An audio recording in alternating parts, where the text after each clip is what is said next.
আগের বুলেটিন ঠিক যেখানে শেষ করেছি সেখান থেকেই শুরু করব। খালেক রেজা, যে খালেক রেজাকে আমরা দেখেছি, ফটো দেখেছি কংগ্রেস নেতার সাথে, মল্লিকার্জুন খার্গের সাথে, আর সেই খালেক রেজা যে নিজেও দাবি করেছে সে কংগ্রেস কর্মী, সেই জায়গা থেকে প্রশ্ন, তাহলে সেদিনের আন্দোলনে কেন এসেছিল খালেক রেজা?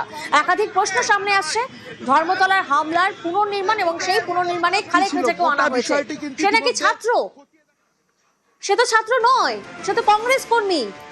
তাহলে সেই গত যে আন্দোলন হয়েছে শুক্রবার, গত শুক্রবারের আন্দোলনে তাহলে কেন এসেছিল খালেক রেজা? এই জায়গা থেকেই প্রশ্ন। পুলিশের উপর হামলা, সাংবাদিক নিগ্রহ, 6 জনকে এনে পুনর্নির্মাণ করা হচ্ছে। আফরোজ সহ 5 ধৃতকে নিয়ে ঘটনার পুনর্নির্মাণ, আফরোজের পুনর্নির্মাণ হয়ে গেছে। পাক সার্কাসের ধাঁচেই ধর্মতলায় চলছে পুনর্নির্মাণ। রৌনক প্রতিনিধি রয়েছেন আমাদের সঙ্গে। রৌনক, ছবিতে দেখা গেছে একেবারে স্পষ্ট খালেক রেজা সে নিজেও দাবি করেছে কংগ্রেস কর্মী। যে আন্দোলন, ছাত্র আন্দোলন, যে ছাত্র আন্দোলনে ছাত্ররা এসেছিলেন, সেই ছাত্র আন্দোলনের মধ্যে কংগ্রেস কর্মী কেন? খালেক রেজা, তার কি বক্তব্য আজ?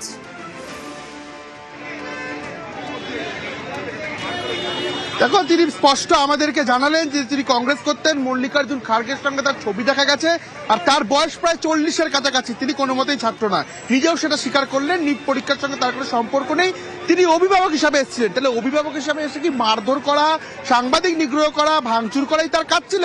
কারণ এর পেছনে রাজনৈতিক দলের প্রত্যক্ষ তার সঙ্গে একটা সম্পর্ক রয়েছে। তিনি সেটা নিজে স্বীকার করছেন যে তিনি কংগ্রেস করতেন, এবং তাকে নিয়ে রিকন্স করা হলো।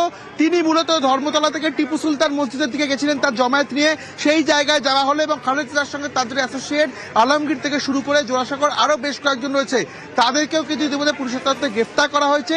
সেক্ষেত্রে দাঁড়িয়ে পুলিশ প্রাথমিক অনুমান যে এই ঘটনার পেছনে কোন রাজনৈতিক দলের সঙ্গে তাদের সম্পর্ক রয়েছে, এবং এই বিষয়ে যেমন জিজ্ঞাসাবাদ করা হচ্ছে, অন্যদিকে এই ঘটনার পেছনে কোনো বড় মাথা যুক্ত রয়েছে কিনা এই বিষয়ে কিন্তু জিজ্ঞাসাবাদ করা হচ্ছে। মোট 5 জনকে নিয়ে এসে আজ যে পুনর্নির্মাণের ঘটনাস্থলে এসে সেই পুনর্নির্মাণ করা হলো, এবং তাদের বয়ান রেকর্ডও করা হয়েছে। যে ভিডিও ফুটেজ, সেই ভিডিও ফুটেজের সঙ্গে তাদের অবস্থান, তাদের বয়ান কিন্তু ইতিমধ্যে মিলিয়ে দেখা হলো হেয়ারস্ট্রিট থানা পুলিশের তরফ থেকে।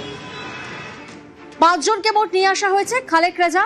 তার পাশাপাশি আমরা নজর রাখবো আফরোজের দিকে। কেন আফরোজের দিকে নজর রাখবো? একবার ছবিটা দেখাই আপনাদের।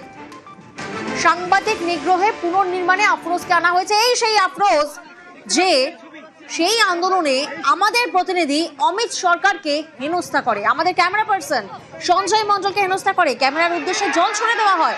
দেখুন সেদিন কিভাবে গুন্ডাগিরি চলে, কিভাবে দাদাগিরি চলে এই আফরোজের।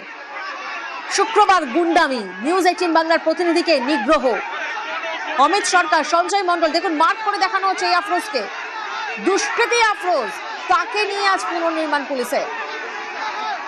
সেদিন গুন্ডাগিরি, দাদাগিরি, হেনস্থা, হ্যাকেল, অ্যাটাকিং মোড যাবতীয় দেখা গেছিল, একেবারে ক্যারেক্টারিস্টিক এই আফরোজের। আর এই আফরোজের কিন্তু একটা রাজনৈতিক পরিচয় রয়েছে। দেখুন কার সাথে ছবি, অভিষেকের সঙ্গে ছবি, রাজনৈতিক পরিচয় এই আফরোজের। এই আফরোজ সেদিন এসেছিল এই আন্দোলনে, এসে হেনস্থা করে আমাদের প্রতিনিধিকে। সক্রিয় তৃণমূল কর্মী এই আফরোজ, অভিষেক বন্দ্যোপাধ্যায়ের সঙ্গে ছবি রয়েছে তার। তাহলে আন্দোলনে কেন? রৌনক প্রতিনিধি আমাদের সঙ্গে রয়েছেন এই মুহূর্তে। রৌনক, এই খালেক রেজা, এই আফরোজ, এদের ছবি পলিটিক্যাল পার্সনদের সঙ্গে, হেভিওয়েট পার্সনদের সঙ্গে রয়েছে, সেই জায়গা থেকে কোথাও না কোথাও তো প্রশ্ন উঠছেই, আন্দোলনে কেন? আমরা এই খবরে আসবো আবার, তবে তার আগে আমরা নজর রাখবো মুখ্যমন্ত্রী কি বক্তব্য রাখছেন।